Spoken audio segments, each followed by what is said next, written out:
ازيكم عاملين ايه؟ يا رب تكونوا بخير وفي اتم صحة وفي احسن حال. النهارده ان شاء الله كده فيديو جديد، ان شاء الله الفيديو يعجبكم. تعالوا بقى اوريكم الوكسة والنصيبة اللي انا فيها. ايه هي؟ ده عايزه اقول لكم ان ده مثلا ايه، 20 او 10 30، مش بصوا مش عارفة من كتر ما جبت ده رينج لايت. عايزة اقول لكم ماليش حظ بجد فيه. آه حلفت من فترة مثلا ان انا مش هجيب واحد، ان كل ما اجيب بيتكسر من نفس المكان. حد عامل لي عمل والله زي ما بحكي لكم كده. اول ما فتحته من الكرتونة بصوا لسه الكرتونة بحالها، مش بعدله راح مكسور في ايديا. مش عارفة ايه الحاجة اللي تغم دي بصراحة. كان طبعا الفترة اللي فاتت دي كلها ما كانش عندي رينج لايت، عشان كنت بعمل ايه حاجات كده خزعبلية بصور بيها. اي حاجة كده، مثلا مش عارف والله بجد زي ما بحكي لكم حاجات غريبة كنت بصور بيها. مرة السلم، مرة بصور مثلا في بحط طبق كده واظبط الدنيا واحط فيه مثلا اي حاجة واصور زي ما بحكي لكم بجد. فقررت ان اجيب خلاص رنجلات. اول ما جبته اتكسر، اعمل ايه يا اخواتي؟ اتصلت بالجيران واتصلت باخواتي واتصلت بعيلة العيلة وكله شوفوني هعمل ايه يا ولاد. قالوا لي ايه بقى؟ ايه في لاسك اللي هو لاسك الصاروخ او ايه وبيه حاجه زي كده. قلت لهم انا جربت بالامير ملزقش، جربت بالشمع ملزقش، طب اعمل ايه يا ولاد؟ مش هجيب تاني. قالوا لي ايه خلاص هات الصاروخ دوت.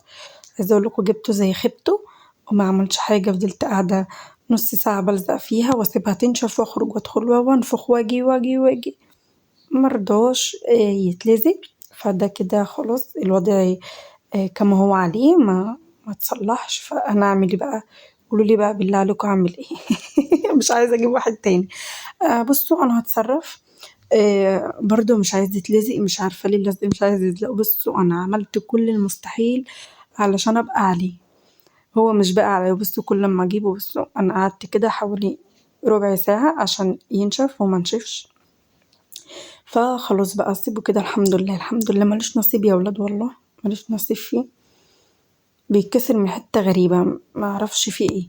اول ما بفتحه كده بصوا حتى لسه الكراتين ما اترمتش ولا صورت لسه عليه اي فيديو، راح مكسور مني. يلا هصلحه بقى واقول لكم انا عملت ايه. هنا طبعا بصور بالحاجات الخزعبليه بتاعتي. حاطه كده مش عارفه جردل كده، عندي جردل او باسكت مش عارفه، حاطه كده في حاجات غريبه الشكل وبصور بيه. يا ولاد قولوا لي حلو ولا وحش؟ والله جميل وعسل. هنا بقى هنعمل ايه مع بعض؟ هنعمل ريش ضاني. هقول لكم بقى بتبلها بطريقه حلوه جدا جدا. معانا معايا طماطمية مبشورة، ومعايا بصلاية كده معصورة واخدة منها المية بتاعتها، بس يعني بصلتين كده. التفل طبعا مش هنرميه، بجد أحلى وأطعم ريش أو تتبيلة بجد حلوة جدا جدا.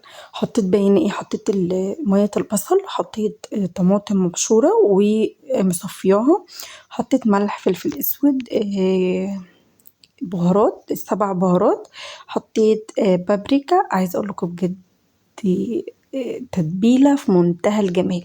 دي لو هتشوي الريش الضاني ديت تمام، انا هشويها، او لو حتى هتعملوها صينيه او ايا كان. التتبيله دي بجد حلوه جدا ليها. حطيت هنا ورق لوري او ورق غار، وحط ايه توم باودر بصل باودر. ما تكترش الملح لان هي ما بتشربش ملح بسرعه. بجد احلى واطعم واخفف تتبيله ريش الصراحه بحبها جدا. ممكن تحطي معلقه زيت، انا مش فاكره انا حطيتها ولا لا بامانه. فحطي معلقه زيت كده وقلبي قلبي قلبي بقى. ودي بقى عايزه اقول لكم ريحه التتبيله بجد تحفه. انا هنا كده بدوق الملح بتاعها لقيتها، بصوا بتاكد عايزه ملح. عايزه اقول لكم انا بحب الحاجات وبقى ايه مش دلع، بحبها اللي هي ايه مظبوطه او الملح باين فيها. قلبي قلبي قلبي وهاتي بقى الريش الضاني. عايزه اقول لكم بعشق الريش. عايزه اقول لكم ان انا هنا قعدنا شويناها، بس بصراحه كسلت، كنت مكسله اصور. بعد قلت مش مشكله يعني كلنا عارفين ان هي بتتشوي والكلام ده. فانا بصراحه قلت اقول لكم تتبيله تتبيله حلوه جدا. ما ينفعنيش انا الكلام ده يا اختي. طبق بقى اكبر كده، ننزل بطبق كبير ونسيب بقى المساك اللي انا ماسكاه في ايدي دوت. اللهم صل وسلم وبارك عليك يا حبيبي يا رسول الله.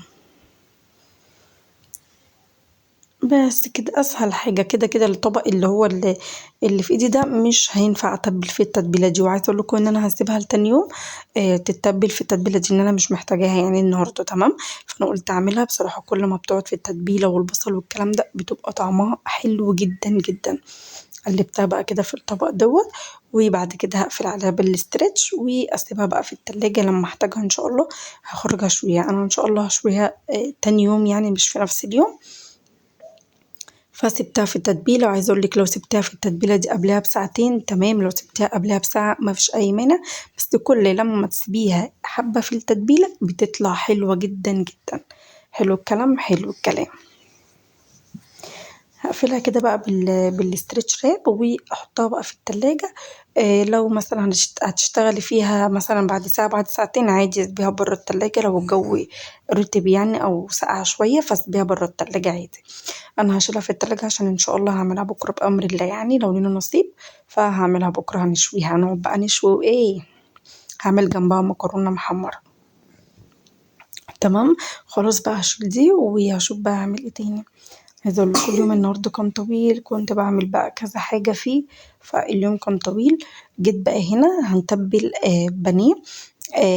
عايزة اقول لكم تتبيلة برضو حلوة جدا. حطيت هنا ملح، هحط فلفل اسود. بصوا حبة حبهان كده مطحون بيديه طعم حلو قوي قوي قوي. معلقة بابريكا. توم وبصل بودر. توم بودر بصل بودر بيدي طعم حلو جدا. ومعايا بقى ايه، اي نوع بقى لبن موجود عندك، لبن زبادي، لبن رايب، بيض، اي حاجة. انا عايزة اقول لكم ان انا ما حطيتش بيض على ما اعتقد يعني. ما حطيتش بيض، البيضة ب50 جنيه يا جماعة. بيض ايه يا جماعة؟ صلوا على النبي. عليه افضل الصلاه والسلام. لا بصراحه ما حطيتش بيض، قلت لما اطلعه ان شاء الله ابقى احط البيض عليه، يعني بدل انها كده كده هركنه في الفريزر. فقلت لما اطلعه ان شاء الله بحط عليه بيض. هنا طبعا بحط توم باودر وبصل باودر، واحط كده حبه من اللبن حلوين، وهقلب بقى الكلام ده كله. لو عندك بصله مبشوره حطيها، ما عندكيش عادي جدا جدا. لو عندك مستردة برضو حطي، انا كان عندي مستردة بس نسيت احطها. عندك برضو معلقة كاتشب تمام جدا، بيبقى حلو جدا. عندك عصير ليمونة، الحاجات دي بجد بتودي الحتة دي يعني البانيه في حتة تانية. عايزة اقول لكم ان انا اصلا نسيت اطلعه من التلاجة، زي ما انتم شايفين كده بطلع الحاجة احضرها عشان ما انساش. وبرضو نسيتهم ليه بقى، ان انا كنت بعمل كذا حاجة كده، كنت بجري زي النحلة، تعالي من هنا روحي من هنا روحي من هنا، تعالي من هنا تعالي من هنا.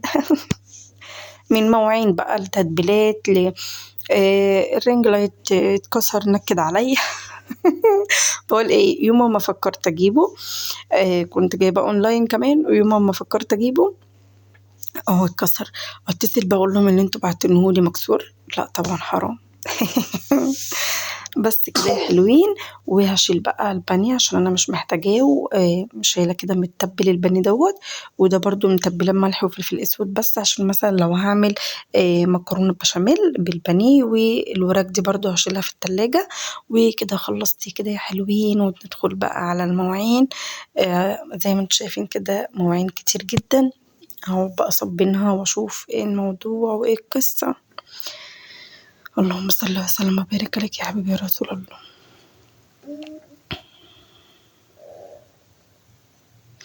عايزة اقول لكم بجد ان المواعين بصوا انا كل يوم بغسل المواعين تمام. لازم لازم بجد المواعين تغلبني، واحاول يعني لازم انام وفي معلقة في طبق ممكن كوباية. بس أهم حاجة اللي هو مثلا إيه، بعدين مثلا أنا بقى المرطب الكلام ده خلاص قبل ما أنام. فمثلا إحنا بنشرب مثلا حمص أو بنشرب لبن، أيا كان بقى السبب. أيا كان اللي بنشربه السبب بقى. أيا كان اللي بنشربه مثلا بناكل فشار أي حاجة بقى. أنا بقول إيه، مفيش خلاص إلا الطبق ده والطبقين ده. خلاص بقى انا خلصت، وبعدين بقى ايه المرتب بتاعي، وقاعده بقى في ايدي وقاعده بقى على السرير ابص الاقي نفسي مدخله الصينيه دي على الرخامه. طب اسيبها؟ طب والله لا اسيبها. بكرة ان شاء الله اغسل. انا هبل ايدي واسقع ايدي، وعايزة اقول لكم الجو ساقع، فانا بغسل بمية سخنة. بس برضو يعني اللي هي المية السخنة عايزة اقول لكم ان هي بتقشف الايد في الشتاء. فكنت لسه بقى حاطة مرطب في ايدي، فببص لقيت نفسي مدخلة صينية الحمص. قلت ايه ده، في ايه؟ لا مش هغسلكوا خلاص. قمت حطاهم في الحوض. يعني لازم انام كده، ولازم يكون في حاجة في الحوض، معلقة بقى، طبق، شوكة، ايا كان، كوباية زبادي فاضية، بس هو ما ينام ما يباتش كده فاضي ويريح قلبي. يا رب سترك ورضاك.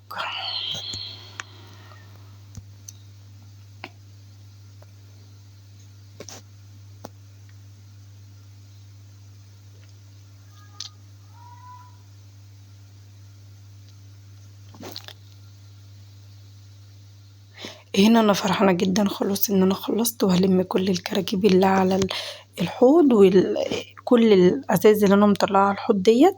انا حاطه هنا لان ليالي بتفضل واقفة جنبي تحت، في الوحدة اللي تحت الحوض، بتفضل بقى تمسك المنظفات ديت، فانا بخاف عليها. فما بلاقيها بتتبايخ واقفة، فانا بشيلهم. اول ما بلاقيها خرجت اقوم عاملة اول ما بلاقيها خرجت اقوم مدخلهم تاني مكانها. ما فيش والله بجد، ما فيش مكان عندي الا المكان ده. آه يعني اقرب حاجة لايدها بصراحة، فهحاول على قد ما اقدر ان انا اشيلهم من المكان ده خالص يعني. خلاص كده اكون خلصت النهاردة الفيديو معاكم. خلصت ال المواعين وتبلت التتبيلات. يا رب التتبيلات اللي انا عملتها تكون عجبتكم او استفدتوا. طبعا كلكم بتعرفوا تعملوا اكل، وكلنا ستات بيوت شاطرين، بس ممكن مثلا معلومة مني. بصوا انا كنت خلصت لقيت دول طلعوا لي، انا كنت ناسيهم ورا على البوتاجاز. فيلا، يا ربي كده تكونوا استفدتوا بأي معلومة أنا قلتها، أي نوع بهارات أنا قلته. إن شاء الله كده كلنا بنتعلم من بعض. والحاجة طبعا اللي بشوفها عندكم تعجبني أنا بعملها، وانتوا نفس الكلام.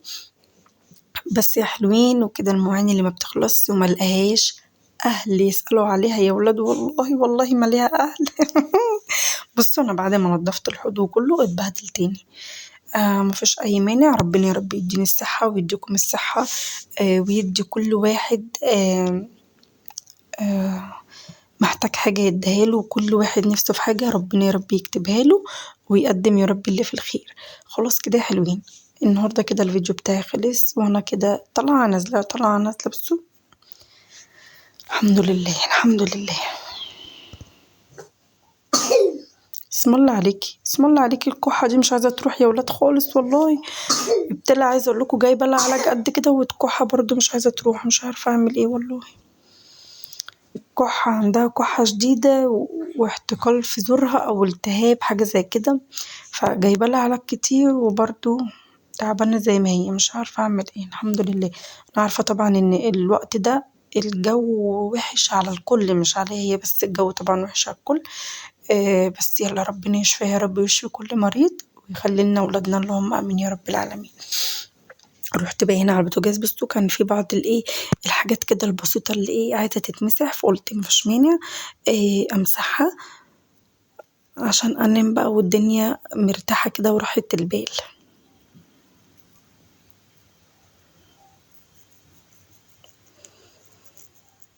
بس هو مفيهوش حاجة، هو كده بس الإزاز كده ملطش شوية. فخلاص كده هيكون النهاردة كده هيكون الفيديو بتاعي. يا رب يكون الفيديو عجبكم واستفدتوا بأي معلومة مني. ولو وصلت لغاية هنا اعملي لي لايك، مش هتخسري حاجة على فكرة. لو عملت لي لايك مش هتخسري حاجة، تمام؟ ولو عملت لي لايك الفيديو هيتشاف. يلا بقى اعملي لايك لو وصلت لغاية هنا، وكومنت قمر وحلو زيك، واشتركي في القناة علشان يظهر لك كل جديد انا بنزله. وان شاء الله الفترة الجاية انزل لكم فيديوهات حلوة، فيديوهات وروتينات ان شاء الله مشجعة. يلا اسيبكم في حفظ الله، في رعاية الله، احلى واجمل اخوات في الدنيا. مع